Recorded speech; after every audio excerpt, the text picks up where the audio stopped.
Hi everyone, I'm Megan, your storyteller for today. In today's episode, we're going to talk about Chapter 1 from The Little Prince. Once when I was 6 years old, I saw a magnificent picture in a book called The True Story from Nature, about the primeval forest. It was a picture of a boa constrictor in the act of swallowing an animal. Here's a copy of the drawing. In the book, it says, boa constrictors swallow their prey whole without chewing it. After that, they are not able to move and they sleep through the 6 months that they need for digestion. I pondered deeply then over the adventures of the jungle.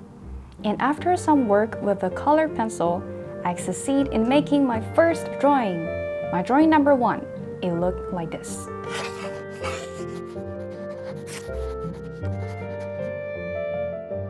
I showed my masterpiece to the grown-ups and asked them whether the drawing frightened them.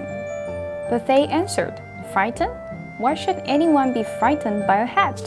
My drawing was not a picture of a hat. It was a picture of a boa constrictor digesting an elephant. But since the grown-ups were not able to understand it, I made another drawing. I drew the inside of the boa constrictor so that the grown-ups could see it clearly. They always need to have things explained. My drawing number 2 looked like this. The grown-ups' responses this time was to advise me to lay aside my drawing of boa constrictors, whether from the inside or the outside, and devote myself instead to geography, history, arithmetic, and grammar. That is why at the age of 6, I gave up what might have been a magnificent career as a painter. I had been disheartened by the failure of my drawing number 1 and my drawing number 2. Grown-ups never understand anything by themselves, and it is tiresome for children to be always and forever explaining things to them. So then I choose another profession and learn to pilot airplanes. I have flown a little over all parts of the world, and it is true that geography has been very useful to me. At a glance, I can distinguish China from Arizona. If one gets lost in the night, such knowledge is valuable. In the course of this life, I have had a great many encounters with a great many people who have been concerned with matters of consequence.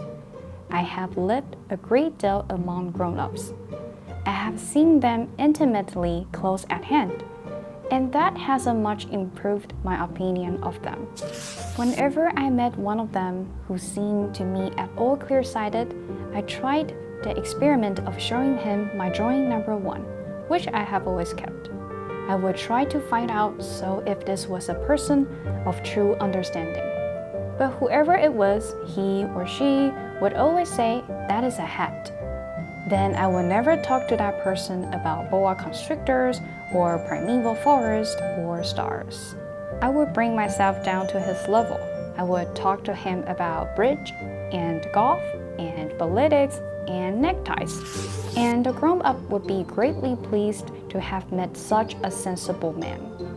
Digestion. Now, the process by which your body digests food or your ability to digest food. I've always had trouble with my digestion. I think I don't chew my food enough. Ponder. Verb. To think carefully about something, especially for a noticeable length of time. She sat back for a minute to ponder her next move in the game. Grown up. If you say that someone is grown up, you mean that they are an adult or that they behave in a responsible way. She has 2 grown-up children who work in a family business. Devote something to somebody. To give all of something, especially your time, effort, or love, or yourself, to something you believe in or to a person. He left his dream job to devote more time to his family. Glance. Verb. To give a quick short look. He glanced up from his book as I passed. Pleased. Adjective. Happy or satisfied. We're so pleased that you're able to come to the wedding. Alright, that's it for today. Don't forget to subscribe to the channel and I'll see you next time. Bye!